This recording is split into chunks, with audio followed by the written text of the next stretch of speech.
शरीरिया के बलमा अरे बलमा कदर न जाने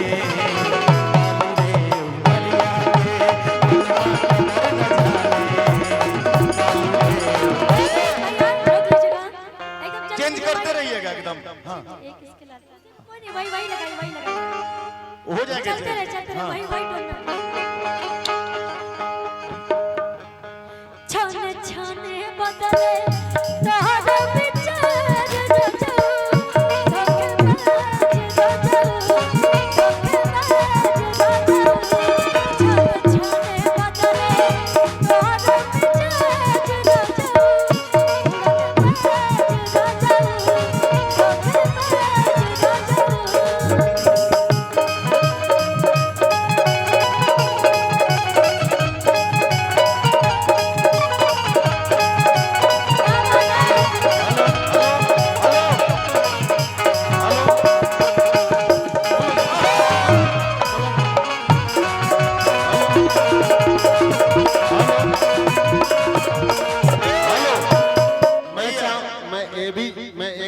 चाहूंगा खुशी जी से उजाला जी से कि पिंटू भैया बैठे हैं और पुतुल भी अभी बैठे हैं, राजू भी अभी कहीं से देख रहे हैं, तो सेकंड गोलू राजा हम सभी के बीच मंच पर एकदम 10 मिनट में कमाएंगे भैया। इतना खतरनाक गायकी और डांस एकदम बहुत शानदार लाजवाब।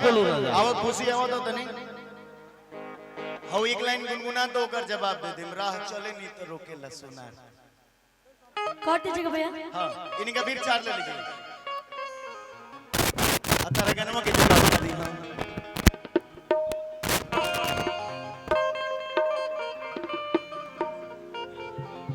सर जी कि राह चले तो टोके लो सुना राजा जी। अच्छा कि राह चले तो टोके लो सुना राजा जी। काहे नथिया गड़वाला राजा जी, काहे नथिया गड़वाला मीरा है चलबू टोकी ना सुना धनिया चलबू टोकी ना सुना धनिया। खुशी कहली कि राह चले नी तो टोकेला सोनार राजा जी आ कहे नथिया गढ़ौला उधार राजा जी। तो अब नथिया जवन बा भैया के रहते भैया सुनी ना अब भैया के रहते नु भैया मानसू भैया अब भैया के रहते नथिया उधार ना गढ़ाई। ई कहली है भैया कि काहे नथिया गढ़ौला उधार राजा जी। तो अब सुनो कमाल भैया हीरा है चलबू त टोकी ना सोनार धनिया है चलबू त टोकी ना सोनार धनिया। अब ना नथिया गढ़ाई उधार धनिया अब ना नथिया गढ़ाई उधार धनिया।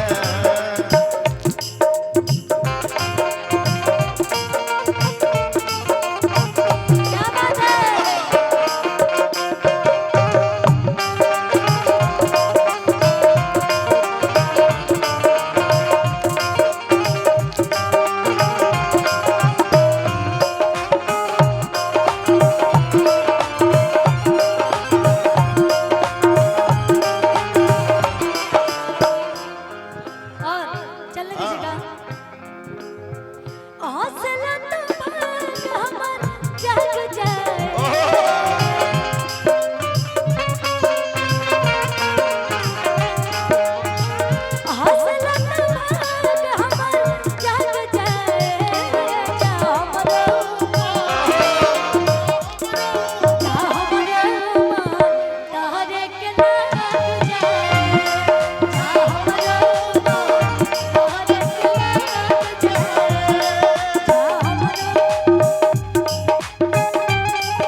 भैया वो गनमा सुनिए सुनिए ना इतनी देख रहे हैं, इशारा देख रहे हैं एकदम लोग रघु हाँ। ये गीत के बाद रघु को उठाते हैं, ये गीत के बाद आओ तो रघु एक लाइन हमने कुछ कह रहे हैं भैया।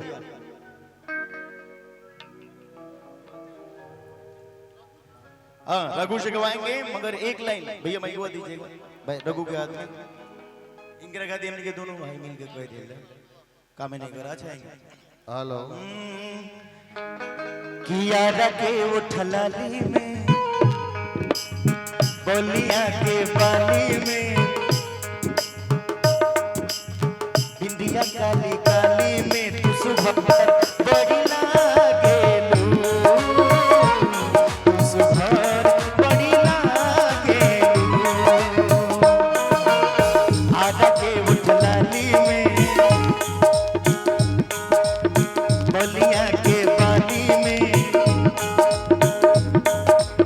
बिंदिया काली काली में तू सुबह बड़ी लागेलू तू सुबह बड़ी लागेलू तू सुबह बड़ी लागेलू तू सुबह बड़ी लागेलू। सुनिए चलने दीजिएगा भैया रघु एगो हमार गीत आइल बा का गाले तनी ओकरे बाद ई मंच और माइक तारा हवाले कर। एक लाइन हाँ। में बोलूंगी हां आज ना तो काल मिलबो पाने ही ऐसे आज ना तो काल मिलबो पाने ही ऐसे प्यार हम करीले तुझसे पहिले कलास से प्यार हम करीले तुझसे पहिले कलास से अब हम खुशी खुशी आ जा एक लाइन ले लो का कहलू हम प्यार तो से करिले पहले क्लास से